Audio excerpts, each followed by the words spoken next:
Hello and welcome to Indus News live from Islamabad. I'm Meher Sher and these are the headlines.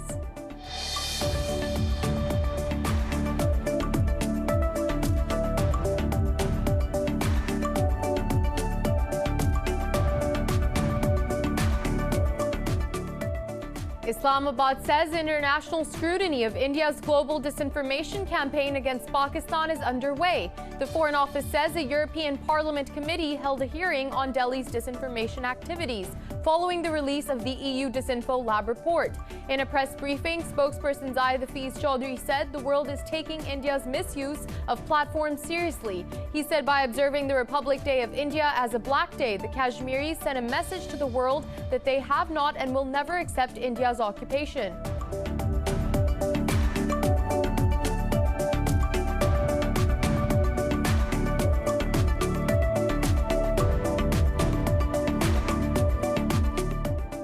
The Taliban have urged President Joe Biden not to repeat the mistakes made by former U.S. administrations in Afghanistan. In a statement, the group said it has been established that there is no military solution to the conflict. The Taliban also called on Washington to fulfill their commitments under the Doha peace agreement.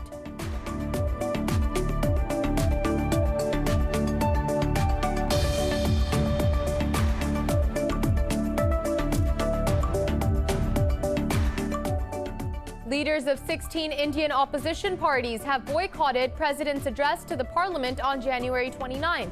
In a joint statement, the opposition leaders reaffirmed solidarity with farmers and demanded the repeal of new farm laws.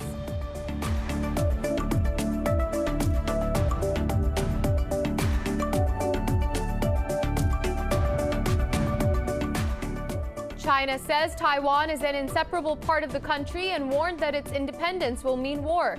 At a news briefing, Chinese Defense Ministry spokesperson Wu Qian said armed forces will respond to any provocation.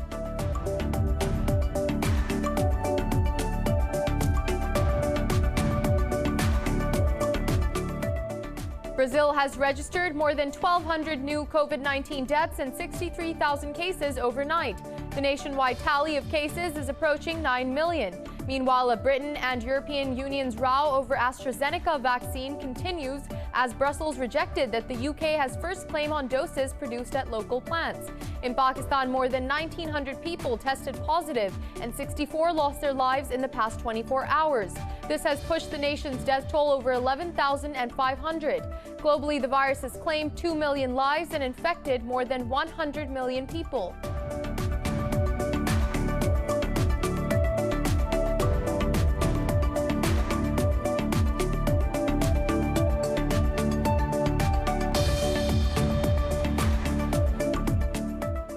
And in cricket, South Africa lead Pakistan by 29 runs in their second innings of the first test at the National Stadium in Karachi. The visitors ended the third day at 187 for 4 after bowling Pakistan out for 378 in the first innings. Yasir Shah was the pick of the bowlers for taking 3 wickets. Earlier, the hosts were bowled out for 378 runs.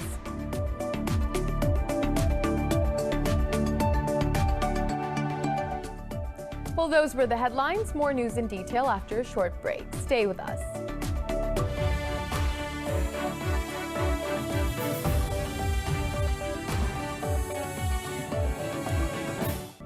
Welcome back. And now for the news in more detail. Islamabad says international scrutiny of India's global disinformation campaign against Pakistan is underway. The Foreign Office says a European Parliament committee held a hearing on Delhi's disinformation activities following the release of the EU Disinfo Lab report. In a press briefing, spokesperson Zahid Hafiz Chaudhry said the world is taking India's misuse of platforms seriously. He said by observing the Republic Day of India as a Black Day, the Kashmiris sent a message to the world that they will never accept Indian occupation. Discussing Afghanistan, he said Pakistan has condemned the high levels of violence in the war-torn country. Chaudhry said Foreign Minister Shah Mahmood Qureshi spoke to his Afghan counterpart Hanif Atmar over the phone. Qureshi emphasized that progress in the intra-Afghan negotiations will also help reduce violence leading to ceasefire. Moving on, the Taliban have urged President Joe Biden not to repeat mistakes made by former U.S. administrations in Afghanistan. In a statement, the group said it has been established that there is no military solution to the conflict. It added that the ongoing intra-Afghan talks have yielded positive results. The Taliban also called on Washington to fulfill their commitments under the Doha peace agreement. Meanwhile, President Joe Biden's administration has asked its negotiator with Taliban, Zalmay Khalilzad, to stay on.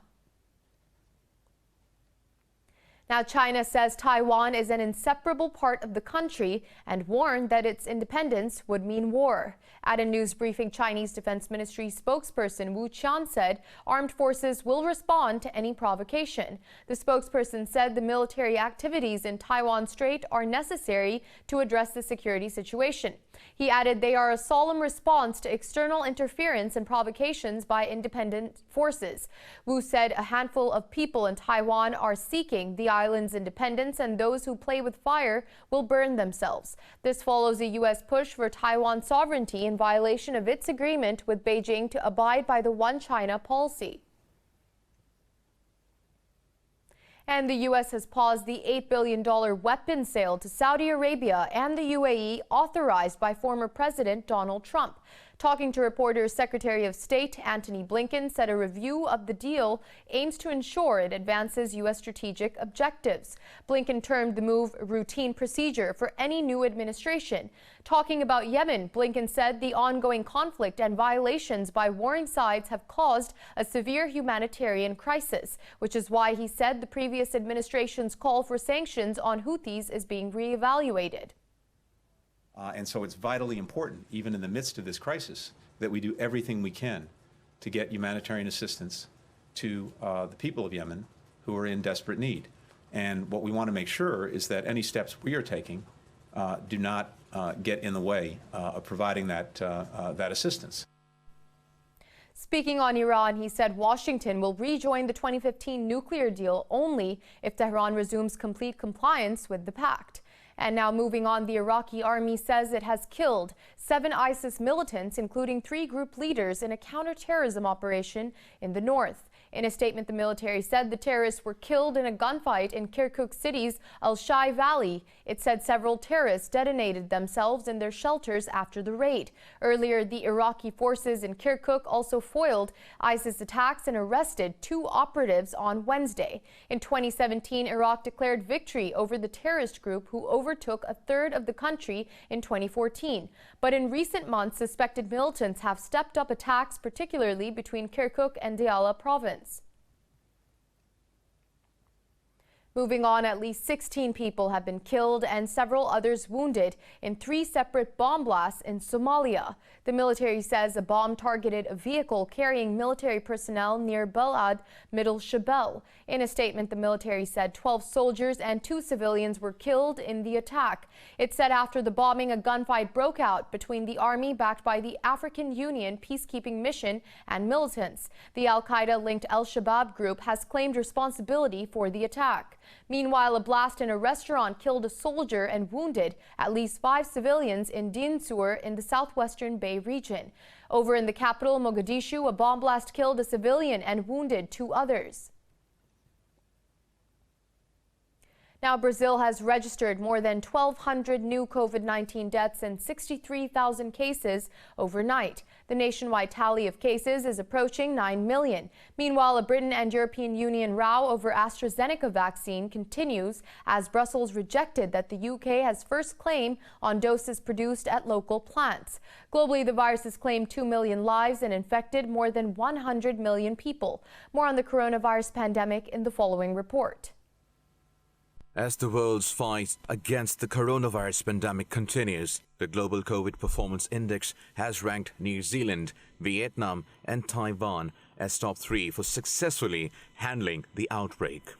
Some of the world's most developed countries, including Britain and the United States, are placed near the bottom of the list, which evaluated 98 countries' response to the crisis. The Americas only now account for 1 million COVID-19 deaths, making half of the global fatalities. Meanwhile, the White House official says it will take months before a vaccine is available to the general public. We change the vaccine composition twice a year for the northern and southern hemisphere, and we're able to issue vaccines very, very quickly to combat the the predominant flu strains every year.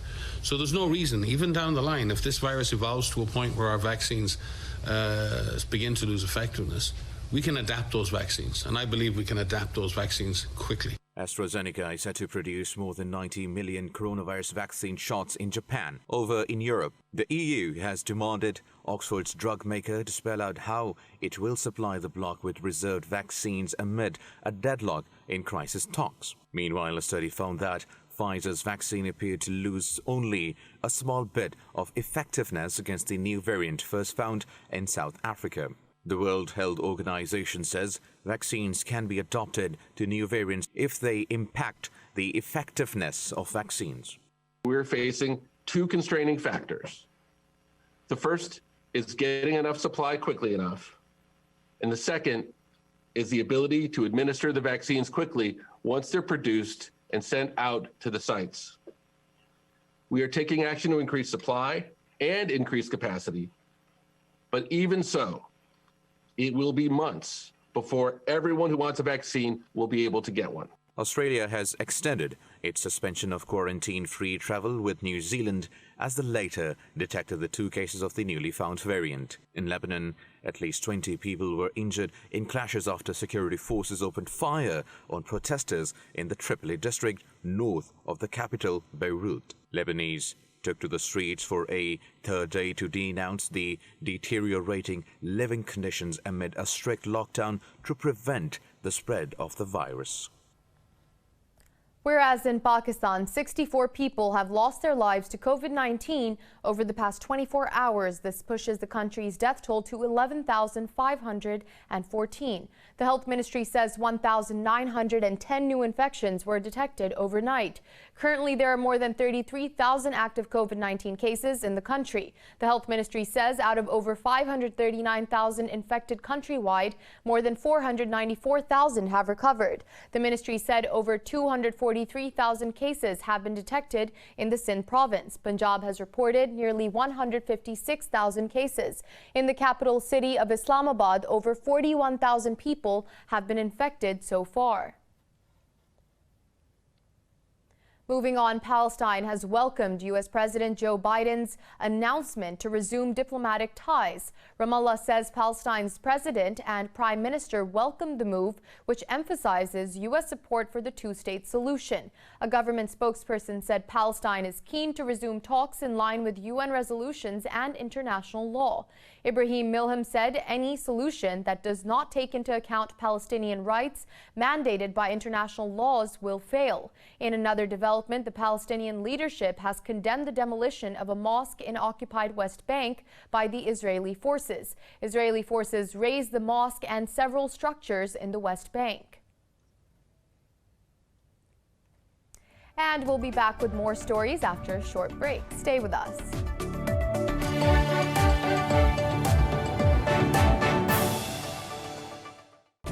We're back. U.S. President Joe Biden has signed more executive orders to combat climate change.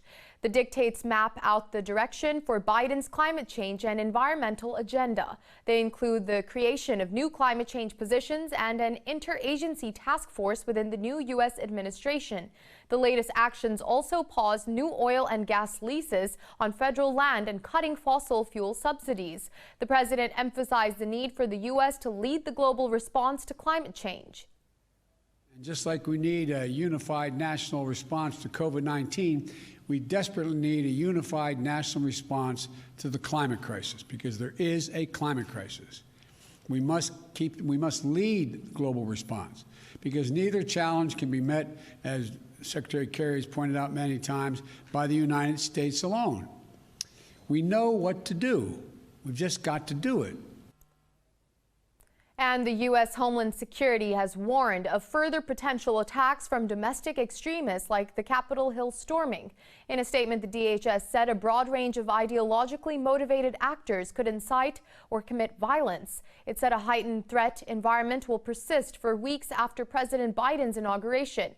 Meanwhile, the U.S. has secured an indictment against 3 members of the far-right Oath Keepers militia. They are accused of conspiring the U.S. Capitol riots in a bid to stop Congress from certifying Biden's election victory. The charge can carry a maximum prison sentence of 20 years. While New Zealand will decarbonize its public buses by 2035 and introduce a law this year to import clean cars to cut emissions and fuel costs. Prime Minister Jacinda Ardern said this in a news conference as the country pushes for a carbon-neutral target by 2050. Ardern said the government will also mandate lower-emitting biofuels across its transport sector and buy only zero-emissions public transport buses from 2025. The government aims to prevent up to 3 million tons of emissions by 2040. It will consider an incentive scheme to help people switch to clean cars. Now in Vietnam, smartphones are helping rice farmers save their harvests. With sensors installed in fields, the farmers use their phones as an early warning system to detect salt before it can cause any damage. More in this report.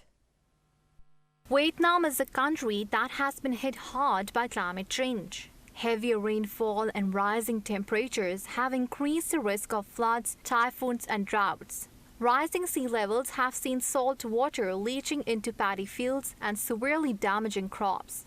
The International Fund for Agriculture Development has placed sensors in the farmers' fields. The results are monitored, recorded and sent to farmers using a simple smartphone app.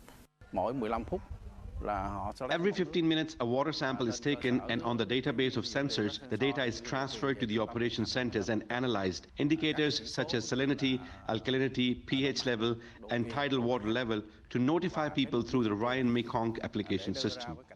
The farmers receive instant alerts on their smartphones. These alerts have given farmers early warnings of increasing saline levels. Thus, they can act quickly to save the crops.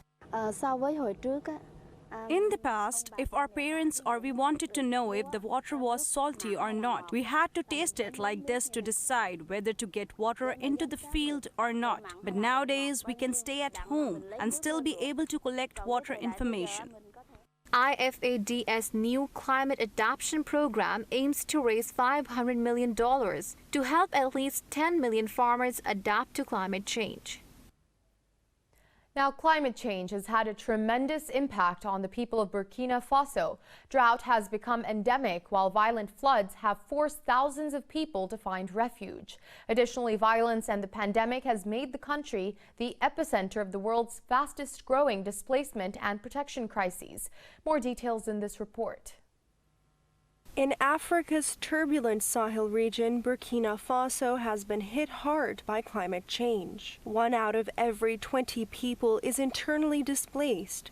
Across the Sahel, refugees, internally displaced people, and their hosts are subjected to brutal violence, including rape and executions. I left home because of insecurity. Terrorists came into our village and started killing people. That's why we came here to Kongausi. The decreased rainfall and depletion of soil due to agriculture overexploitation, deforestation are the main causes of the hard impact of climate change. As the agriculture sector collapses, more and more people are struggling to find refuge. For now, the situation shows no sign of improving. Climate change has become a threat multiplier. In this context, unsurprisingly, we are seeing conflict over farmland, conflict over grazing land, and access to water, as well as its impact on conflict between communities and security issues. The COVID-19 pandemic has added a new layer of hardship for the refugees and further complicated efforts to support them. The United Nations Refugee Agency has obtained land from regional authorities to help the IDPs. UNHCR is also rehabilitating the refugee families who had to flee earlier this year. With minimum resources, it has become difficult to aid the larger number of internally displaced people. Imagine these people who have had to abandon everything, all their belongings, to flee insecurity and find themselves in a situation of total despair here. And then they have to bear the brunt of situation linked to global warming. It's a double dose of human suffering, difficult to bear. UNHCR has warned again that attacks by armed groups in the Sahel region will lead to further displacement in a region already hosting nearly 2 million IDPs and hundreds of thousands of refugees.